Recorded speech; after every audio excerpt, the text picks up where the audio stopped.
కృష్ణానది అవతల ఒడ్డున ఉన్న ప్రభుత్వము, ప్రతిపక్షాలు, నాయకులు అందరూ కూడా వారి నీటి కోసం వాళ్ళు ప్రయత్నం చేస్తున్నప్పుడు అదే విషయంలో ఇతర ఒడ్డున ఉన్న మనము ఇది కొరత పడింది అనే విషయాన్ని మనం గుర్తుపెట్టుకోవాలి.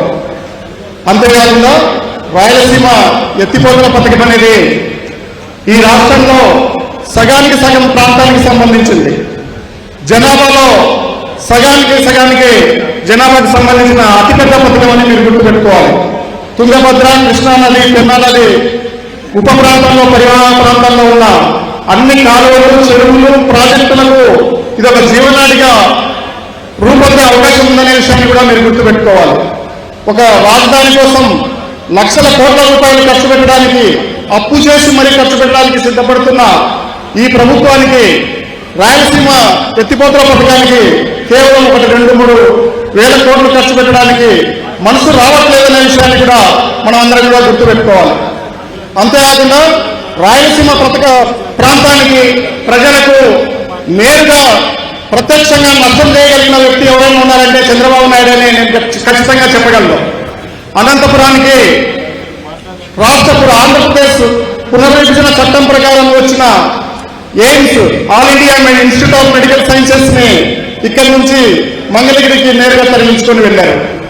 అలాగే సెంట్రల్ యూనివర్సిటీకి సంబంధించింది కానీ, అలాగే లా యూనివర్సిటీకి సంబంధించిన విషయాల్లో కూడా నిధులు కేటాయించట్లేదు. విద్య, వైద్యము, నీటికి సంబంధించిన విషయాల్లో ప్రాంతానికి నష్టం జరుగుతున్నప్పుడు ఈ ప్రాంత బిడ్డలుగా మనం రోడ్లెక్కాల్సిన అవసరం ఉంది. పార్టీలకు అతీతంగా ప్రజలను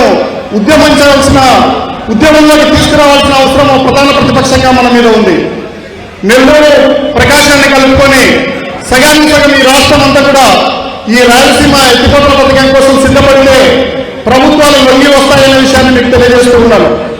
భారతదేశంలో ఎక్కడా లేనట్టుగా మన రాష్ట్రంలో ట్రిపుల్ ఇంజన్ సర్కార్ ఉంది.